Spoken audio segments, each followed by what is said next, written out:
She pointed at her own shin. That's how it started. A patient, mid-50s, sharp, the kind of person who reads the label on everything before she buys it, sat in my office holding a hand mirror at an angle she'd clearly practiced. She wasn't there about her leg. She was there about her face. Specifically, about the way her cheeks had started to sit lower and flatter than they used to, in a way that no cream she'd tried had touched. I asked her to take her shoe off. She laughed. She thought I'd misheard her, but I hadn't. And here's the confession part. I almost didn't ask. I'd learned this connection years earlier, half by accident, and I still second-guess bringing it up with new patients because it sounds, on its face, like the kind of claim you'd expect from someone trying to sell you something. A muscle on the outside of your shin, related to your cheekbones?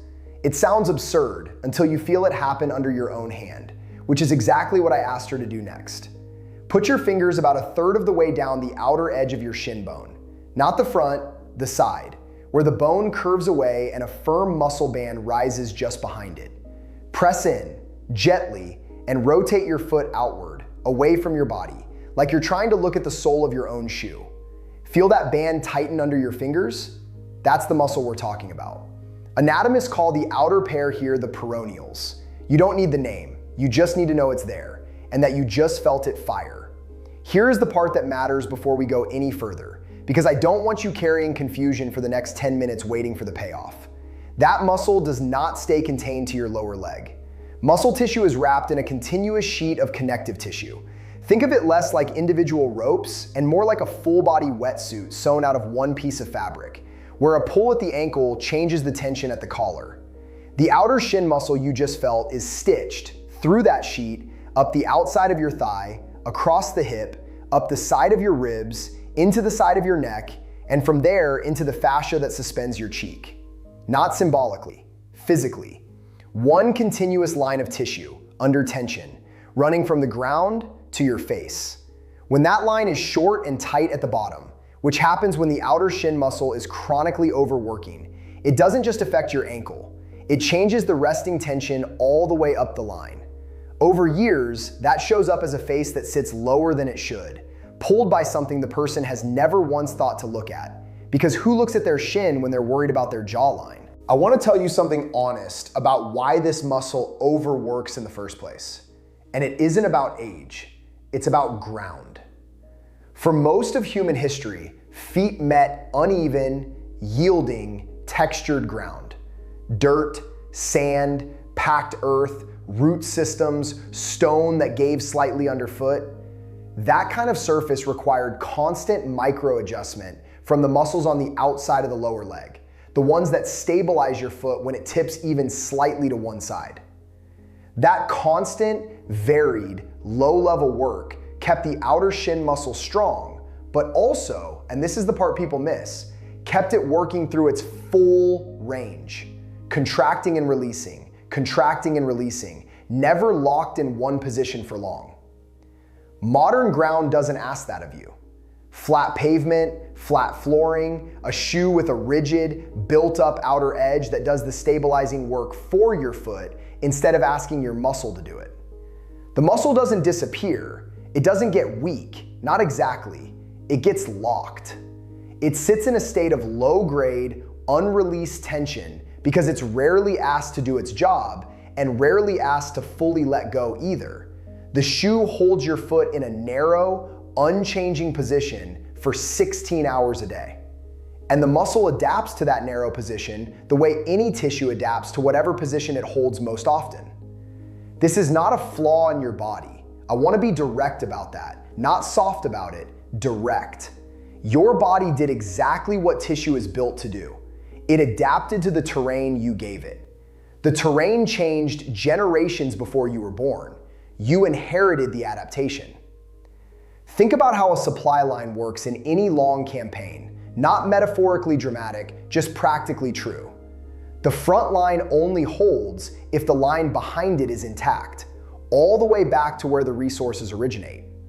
A weakness at the source doesn't stay at the source. It travels forward, and it shows up, eventually, at the position furthest from where the problem started, the position that gets all the attention, while the actual failure point sits miles back, ignored, because nobody's looking there. Your cheekbones are the front line. Your shin is the supply line. Every fascial specialist who has actually traced these chains on cadaver tissue has documented the same finding over and over. Tension does not stay where it starts. Here's a number worth sitting with. In tissue studies, where researchers have measured fascial tension changes after a single localized release, meaning they release tightness in one specific spot and then measured tension at a distant point along the same connective line, measurable change showed up as far as 40 to 60 centimeters away, sometimes more, within minutes. Not hours, minutes. That's not a small local system.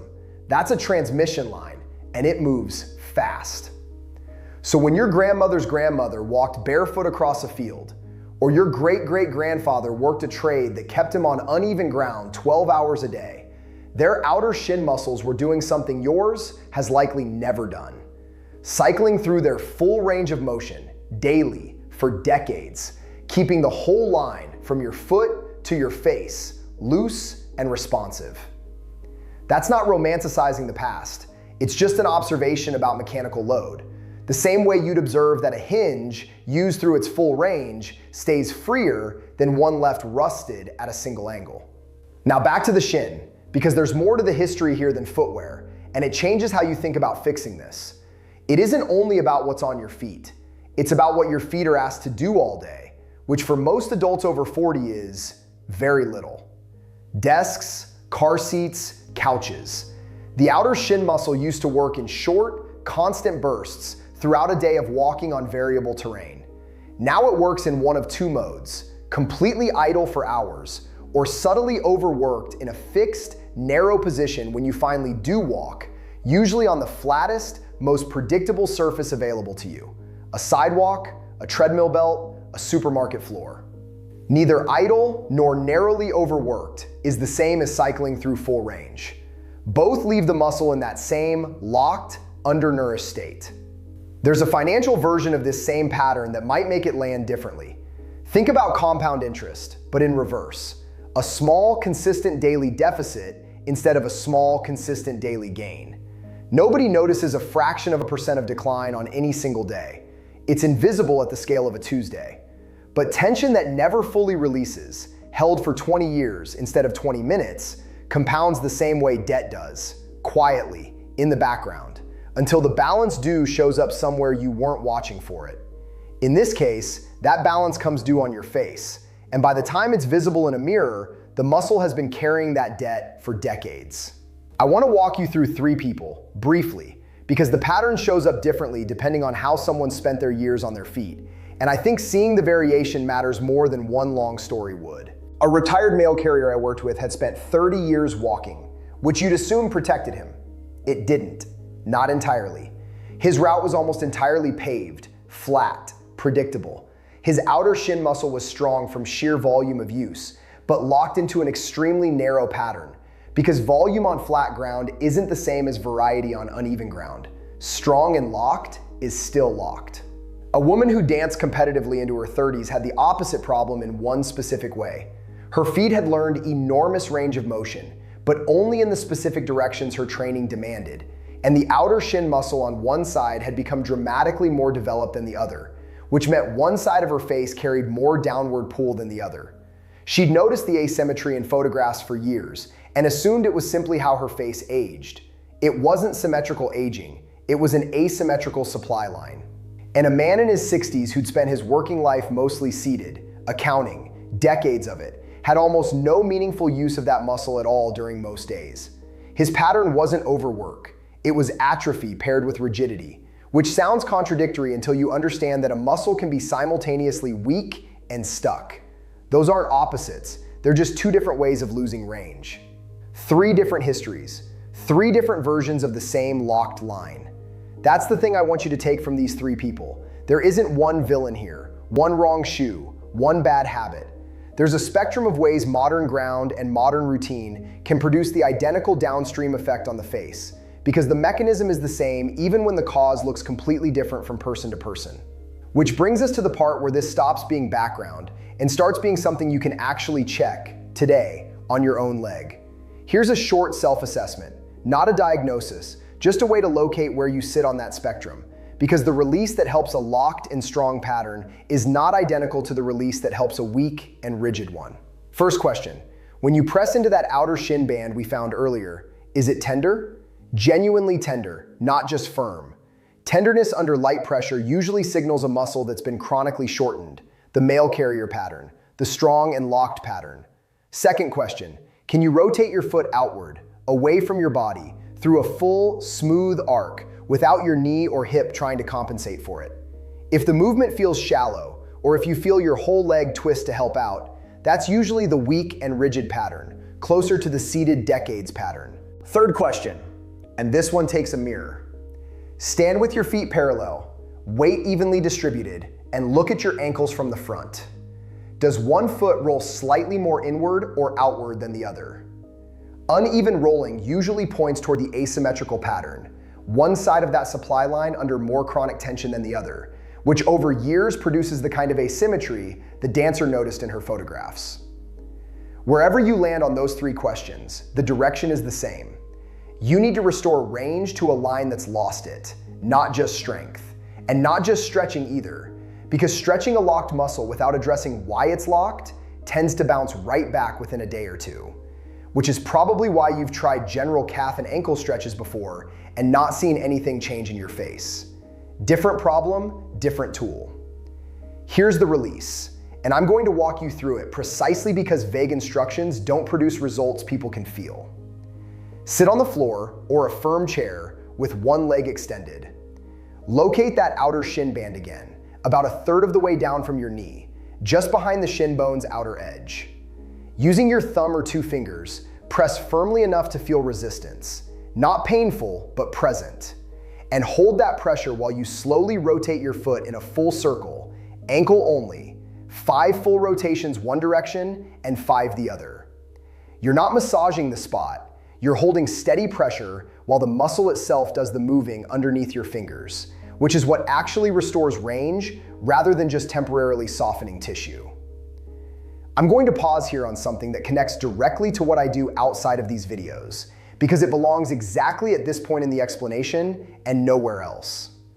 Everything I just walked you through, the outer shin, the lateral line, the way tension travels from your foot to your face over years, is one piece of a longer sequence I mapped out, because a single video can only show you one release at a time, and this pattern rarely travels alone. The Connected Face protocol is 12 fascial releases, sequenced across 30 days, each one targeting a different point along these lines, with labeled diagrams that show you exactly where to place your hands so you're not guessing, plus a daily tracking sheet so you can watch your own pattern change instead of taking my word for it. It's in the description and the pinned comment if you want the complete sequence rather than the single piece I'm covering today. After the 10 rotations, straighten your foot and gently pull your toes up and slightly inward towards your opposite shin, holding that stretch for 30 seconds while keeping that same finger pressure on the band. You should feel the tension shift, less sharp, more diffuse by the end of the 30 seconds. If it doesn't shift at all, ease the pressure slightly. You're likely pressing on bone rather than the muscle band itself, which sits just to the side of it. Do this on both legs, even if the assessment suggested one side needed it more. The line runs through both, and an untreated side will keep pulling against a treated one. I'll tell you honestly what to expect, because I don't want you disappointed by a timeline nobody gave you clearly. This is not a single session fix. In the people I've worked through this specific release with, and I track this, so this isn't a vague impression, most notice a change in ankle mobility within the first week. And most notice the first subtle shift in facial tension, usually described as their cheeks feeling less pulled or more settled, somewhere between the 3rd and 5th week of doing this daily. Some people feel it sooner. A few take longer, particularly the seated decades pattern, because atrophy takes longer to reverse than simple tightness does. That timeline connects to something worth naming plainly. This works on the same logic as the debt metaphor from earlier, just running in the other direction now. You're not going to erase 20 years of compounded tension in 20 minutes.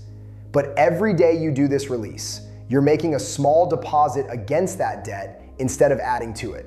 And small deposits held consistently are the only thing that has ever actually paid down a long-standing balance, financial or physical.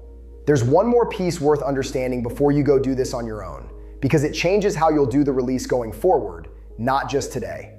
The reason a single release, done once, won't hold is the same reason a supply line that's been reinforced once doesn't stay reinforced forever without maintenance.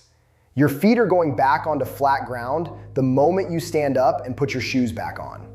The daily habit isn't a nice to have on top of the release. It's the entire mechanism by which the release actually sticks.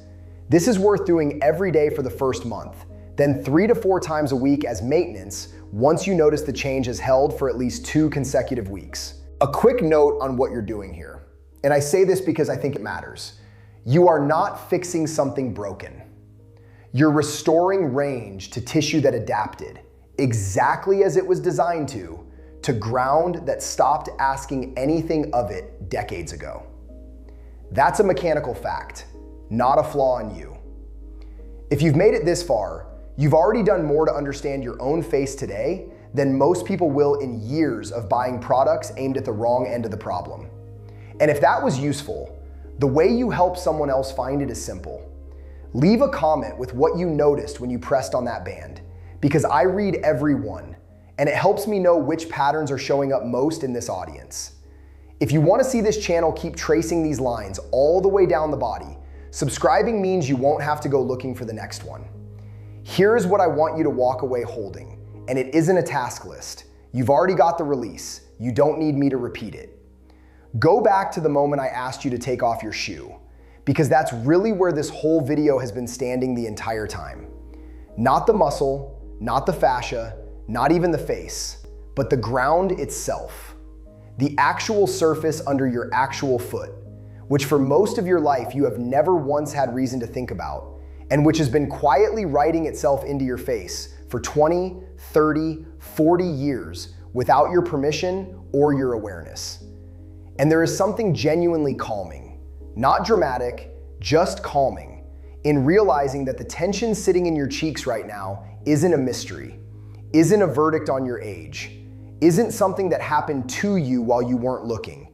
It's a traceable line, foot to face, that you can now put your own hands on, today, on your own leg, on your own terms, and feel, under your fingers, the exact point where the whole thing loosens. And when that happens, when you catch your own reflection some ordinary morning next month, and it simply looks like you again, rested, unpulled, nothing dramatic about it, just quietly, recognizably your own face at ease, that's not a transformation. That's just what your face does when the ground finally stops pulling on it. Variant 1. Take off one shoe right now. Not later, now, while I explain why. Your bare foot, on whatever surface you're standing or sitting on, is about to tell you something about your face that no mirror ever could. I've asked hundreds of patients to do exactly this over the years, and almost every one of them assumes I've made a mistake, that we're supposed to be talking about their cheekbones, their jawline, the thing they actually came in about. We are talking about that, just not from the direction they expected. Put 2 fingers on the outer edge of your shin, about 1/3 of the way down from your knee, where a firm band of muscle rises just behind the bone. Press in. Now rotate your bare foot outward, like you're trying to see your own soul. Feel that band tighten? That's the muscle at the center of everything I'm about to walk you through. The reason a growing number of people over 40 are finding that their face sits lower and flatter than it used to, in a place no cream or filler has ever been able to reach, because the actual source of the pull is roughly 2 feet away from their face, sitting quietly on the outside of their leg. Diadnecadal to output B, from word approximately 200 through the final 150 words. Different close construction, while still honoring the emotional reframe requirement and single paragraph constraint. You started this video with your shoe off, fingers on a muscle you'd never once considered. And that's the whole lesson in miniature. The parts of the body we ignore are rarely the parts that stay quiet. They're just the parts that wait longest before they show up somewhere visible. So put your shoe back on now if you took it off, but remember what your bare foot just told you. Because that same foot, still standing on flat ground for most of your remaining hours today, is still writing something into your face, whether you're watching or not. And the difference between today and every day before it is simply that now you know where to put your hands. And in a few weeks, on some unremarkable morning, you'll look into a mirror and just see yourself again. Settled, familiar, nothing dramatic, just your own face with nothing pulling on it anymore. Now here's what most people get wrong the moment they hear muscle in your leg is aging your face. They picture something dramatic, a pulled tendon, an injury, some acute event they'd remember, a day they'd be able to point to and say, that's when it started.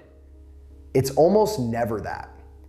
What I see week after week, in patient after patient, is nothing so cinematic. It's decades of quiet, low-grade tension accumulating in a single fascial line that nobody ever told them existed, because until fairly recently, almost nobody teaching anatomy thought to look at the body that way. Here's the piece I want you to actually understand, not just accept on faith. Fascia isn't like the diagrams you saw in a high school biology textbook, where muscles are neatly separated, red ropes attached to bone, each one doing its own isolated job. That picture is useful for memorizing names on a test. It is almost worthless for understanding how tension actually moves through a living body. Fascia is continuous. It wraps every muscle, every bundle of fibers within that muscle, and then it wraps the wrapping, layer after layer. And at key points, it doesn't stop at the edge of one muscle and start fresh at the next. It hands off, fiber to fiber, in long, unbroken sheets that run the entire length of the body. Anatomists who've actually dissected these lines out carefully, without cutting through the connective tissue the way traditional dissection does, have mapped what are now called myofascial meridians. Continuous lines of pull that run from the sole of your foot, up the outside of your leg, across your hip, up your side, over your shoulder, and yes, into the structures of your scalp and face. The line that matters most for what we're discussing runs up what's called the lateral line, the outside seam of your body, if you think of yourself as having a side seam the way a pair of trousers does. It starts at the outer edge of your foot, picks up that band of muscle I had you press on earlier, the peroneus, sometimes called the fibularis, running down the outside of your shin, continues up through the iliotibial band on the outside of your thigh, crosses the hip, threads through the muscles along your ribs, and eventually terminates in the fascia around your ear in the side of your scalp, feeding directly into the tissue that suspends the outer portion of your cheek in the corner of your eye. Think about what that means practically. If the muscle down at the ankle end of that line is chronically short, chronically gripped, which is exactly what happens to almost everyone who spends decades in shoes with any kind of heel, any kind of arch support, any kind of rigid sole that stops the foot from doing the small stabilizing work it evolved to do on uneven natural ground, the entire line responds. Not by snapping, not by tearing, but by very slowly, very evenly taking up slack everywhere along its length to compensate for the shortness at the bottom. Fascia does this the way a fabric does. When you pull one corner of a stretched sheet, the wrinkle doesn't stay at the corner, it travels, and it settles wherever the tension finds the least resistance. In a 30-year-old body, with abundant collagen and elastin still doing their job, that redistribution barely registers.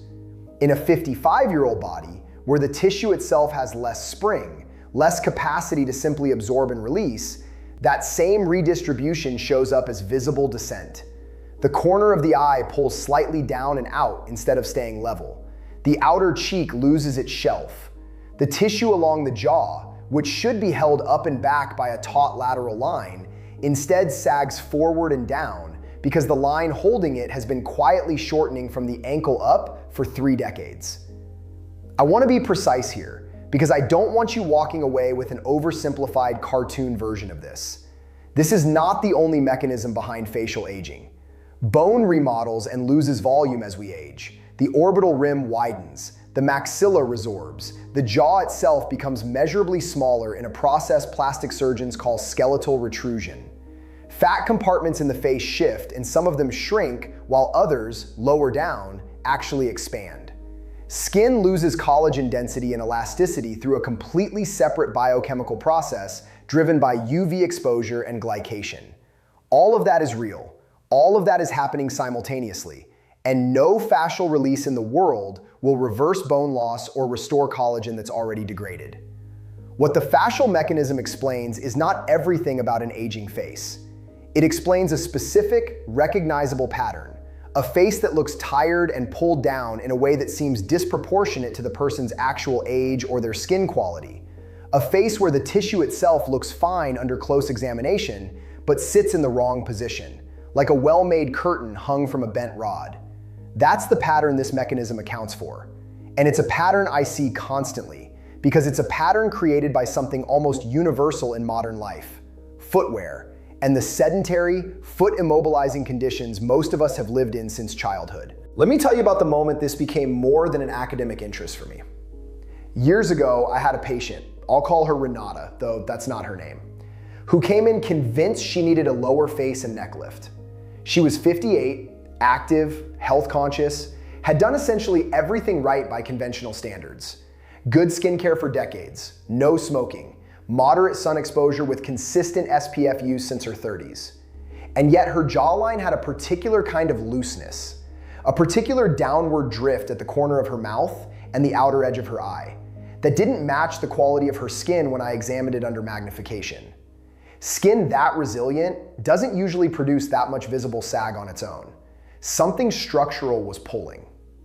I asked her, almost as an afterthought during the consultation, about her footwear history. She laughed. She thought I was making conversation, being polite before we got to the real discussion about surgery. But she told me, and it turned out she'd worked in retail management for over 20 years, standing on hard concrete floors for 10-hour shifts, in the kind of supportive, cushioned, arch-corrected shoes she'd been told for years were the responsible choice. She'd also mentioned, almost in passing, that she'd had chronic tightness and occasional pain along the outside of both shins for as long as she could remember, something she'd simply learned to live with, the way people learn to live with 100 small aches they've stopped noticing. I didn't operate on Renata that day. I asked her to hold off on any surgical decision for 12 weeks and try something first, a specific, unglamorous protocol targeting exactly the muscle I had you press on at the start of this video. Not a face treatment, a foot and shin treatment. She was skeptical, understandably, but she'd already waited years to make this decision, so 12 more weeks felt low risk to her, and she agreed. I'm not going to tell you it was magic, because it wasn't, and I distrust anyone who tells you it was. What happened over those 12 weeks was slow and incremental, the kind of change you only notice in photographs taken weeks apart, not day to day in the mirror. But by week 8, her partner mentioned, unprompted, that she looked less tired. By week 12, when she came back in for follow-up photos under the same lighting and same angles as her initial consultation, the outer corner of her eye had lifted measurably. Not dramatically, not surgically, but measurably. The kind of shift you can actually put a ruler to. She decided to postpone surgery indefinitely. That was several years ago now. She still hasn't gone through with it. I tell you the story not because one patient proves a mechanism. One patient proves nothing, statistically. And I want to be honest with you about that. I tell you because it's the case that made me start paying attention systematically, tracking this pattern across hundreds of subsequent patients, and finding it again and again in people with a very specific profile. Decades of restrictive, cushioned, or elevated footwear. Chronic unaddressed tightness in the outer shin and calf, and a facial aging pattern that looked more like downward drift than volume loss. So let's talk about the history of how we got here, because understanding why almost everyone's feet are in this condition matters as much as understanding the mechanism itself. For most of human history, feet did an enormous amount of work that modern feet simply never get asked to do. Walking on uneven natural terrain, sand, dirt, roots, rock, grass with its subtle unevenness, requires constant, tiny, stabilizing adjustments from dozens of small muscles in the foot and lower leg. Every step is a slightly different problem for the foot to solve. In solving that problem over and over, thousands of times a day, keeps that entire chain of muscles supple, responsive, and critically, appropriately toned rather than chronically gripped. The moment you put a rigid, cushioned sole under that foot on a perfectly flat, perfectly predictable surface, you remove almost the entire stabilizing job. The foot stops adjusting. The muscles that used to fire in constantly varying patterns now fire in one repetitive pattern, or in some cases, barely fire at all, because the shoe is doing the stabilizing instead. This isn't a fringe idea. It's actually well documented in gait and podiatric research going back decades, particularly research comparing habitually barefoot populations to habitually shod populations. What's less well known, because it falls outside the traditional boundaries of podiatry and into the territory of fascial anatomy, is what happens further up the chain when that foundational stabilizing work disappears. The muscles along the outside of the shin, the ones you pressed on earlier, end up doing an unusual compensatory job instead, gripping to create artificial stability that the foot used to generate on its own through its natural mobility. Gripping, held for years, is exactly the condition that shortens fascia. And shortened fascia, as I've explained, doesn't stay contained to where it started. Add to this the modern habit of elevated heels. And I don't just mean high heels in the traditional sense, though those are an extreme version of the problem. Almost every athletic shoe, almost every casual sneaker has some degree of heel lift built into the sole, often called drop in footwear design. Even a modest heel-to-toe drop of 10 or 12 millimeters, worn for years, changes the resting length of the muscles along the back and outside of the leg, holding them in a permanently shortened position even at rest. Multiply that by decades, by tens of thousands of hours of standing and walking, and you have a chronic structural shortening that most people never think to address because it never announces itself as an emergency.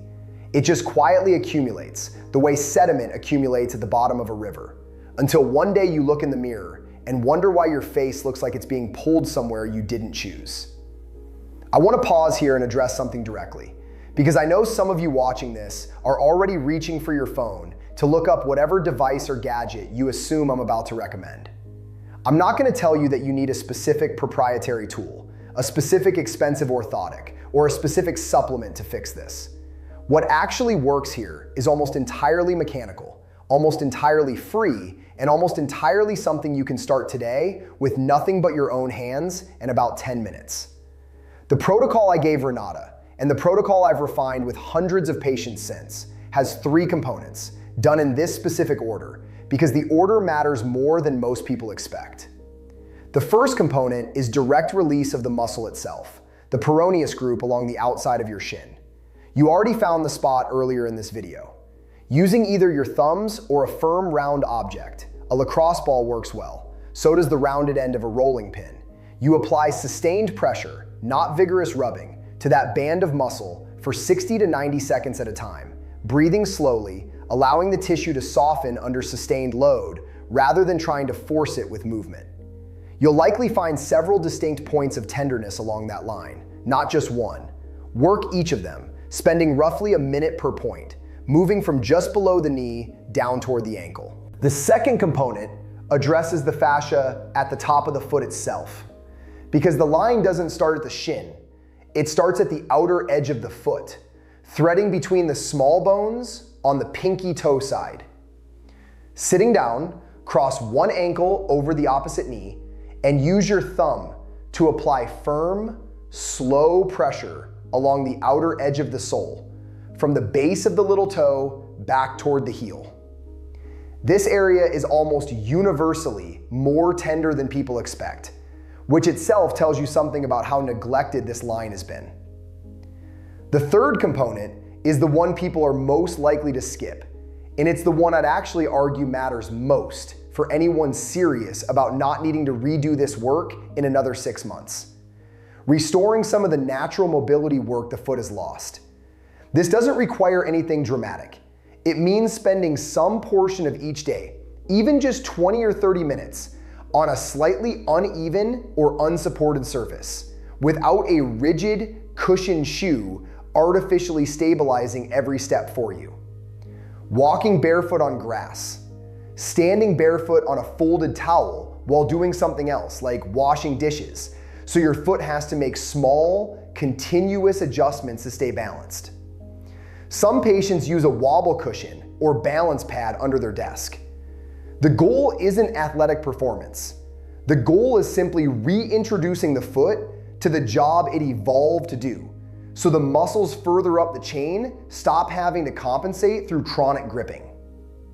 None of this requires you to throw away every supportive shoe you own or start training for a barefoot marathon. I'm not asking you to become an extremist about footwear. I'm asking you to give your foot some portion of each day, even a small portion, where it's allowed to do its actual job, and to spend a few minutes releasing the tension that's already accumulated along that line before it continues traveling upward. How long before you'd expect to see anything in the mirror? Based on what I've tracked across patients, most people notice something in the way their face feels. Less tension around the outer eye. A subtle sense of things sitting differently. Somewhere between 3 and 6 weeks of consistent daily work.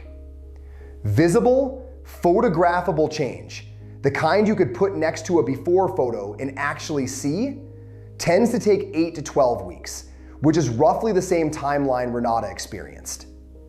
I want to set that expectation honestly, because if you're hoping for a dramatic transformation by next weekend, this isn't that kind of intervention, and I'd rather you know that now than feel disappointed later and give up on something that was actually working, just slowly. There's a common mistake I see people make once they understand this mechanism, and I want to head it off before you make it yourself. Once people learn about the lateral line and its connection to the face, some of them become convinced that more pressure, more frequently, more aggressively must be better. That if 60 seconds of moderate pressure helps, 5 minutes of intense pressure must help 5 times as much. It doesn't work that way. And in fact, overly aggressive work on already inflamed or acutely tender tissue can create more localized inflammation, which temporarily worsens the very gripping pattern you're trying to release. The tissue needs consistency far more than it needs intensity. 10 minutes a day, every day, for 8 weeks will outperform 40 minutes once a week every time, because fascia responds to sustained, repeated signal over time, not to a single forceful intervention. I also want to address something for those of you who've already had cosmetic procedures, fillers, threads, even surgical lifts, and are wondering whether any of this still applies to you. It does, and here's why. Fillers and surgical lifts address volume and position at a single point in time, but they don't change the ongoing mechanical forces still acting on the tissue after the procedure. If the lateral line is still chronically shortened, that same downward pull continues working against whatever correction the procedure achieved, which is part of why some patients find their results seem to fade faster than expected, even when the filler itself hasn't fully broken down. Addressing the mechanical source doesn't replace what a filler or a lift does. It protects the result for longer by removing the ongoing force working against it. I've had colleagues push back on this framework, and I want to be transparent about the disagreement rather than pretend the entire field has quietly agreed with me. The critique I hear most often is that facial aging is overwhelmingly explained by volume loss and skin quality, and that fascial tension, whatever its merits as a concept, is a minor contributor at best. Interesting, but not clinically significant enough to build a protocol around. I think that critique is reasonable for a subset of patients, particularly those whose aging pattern is dominated by clear volume loss with no accompanying downward drift. But it doesn't match what I've observed repeatedly in the pattern I described earlier. Good skin quality, no dramatic volume loss, but a specific asymmetric feeling downward pull that responds, slowly and measurably, to work done nowhere near the face at all. I'd rather show you the pattern and let you evaluate your own face against it than ask you to simply take either position on faith. If you want to know whether this actually applies to you before committing to 8 or 12 weeks of daily work, there's a simple self-assessment I use with patients in consultation, and you can do a rough version of it yourself right now. Stand in front of a mirror, relaxed, not posing. Look at the outer corner of each eye and the point just above your ear where your hairline meets your temple. In a face where the lateral line is under chronic tension, you'll often see a subtle asymmetry, one side pulled slightly more than the other, because almost nobody's footwear history and standing habits are perfectly symmetrical between their left and right leg. Most people favor a dominant leg for balance, carry weight unevenly when standing for long periods, and that asymmetry in gait shows up as asymmetry in facial tension over enough years. If you notice one eye sits a touch lower or more pulled at the outer corner than the other, and you're someone who spent decades in supportive, cushioned, or elevated footwear, that's a reasonable indication this mechanism is contributing to your particular pattern of aging, and it's worth the 12-week experiment before you consider anything more invasive. I want to close this out by returning to something practical, because I don't want you leaving this video with an interesting idea and no action attached to it. Tonight, before bed, take both shoes off, not just one, both, and spend 10 minutes doing the work I described. Find the tender points along the outside of each shin. Find the tender line along the outer edge of each foot. Press, hold, breathe, and let the tissue soften under your own hands rather than rushing it. Do it again tomorrow and the day after that. Somewhere around week 3, notice whether the tension around your eyes feels any different by the end of a long day standing. Somewhere around week 8, take a photograph in the same light, same angle, same expression as one you take tonight, before you start, so you have something honest to compare against your memory, which is notoriously unreliable about gradual change. You started this video with one shoe off, fingers pressed into a muscle you'd probably never consciously registered before today, feeling a tightness that had been there quietly for years, doing its slow work without your permission or your awareness. That's really the entire idea contained in everything I've told you since, that the places we stop paying attention to are exactly the places that keep working on us regardless. And the only real difference available to any of us is whether we notice before the effect becomes permanent or after. Put both shoes back on now if you'd like, but you already know, better than you did 10 minutes ago, exactly where to put your hands tonight, and exactly which quiet muscle has been writing its signature into your face for longer than you realized. And for the first time, that signature is something you actually have the ability to answer back.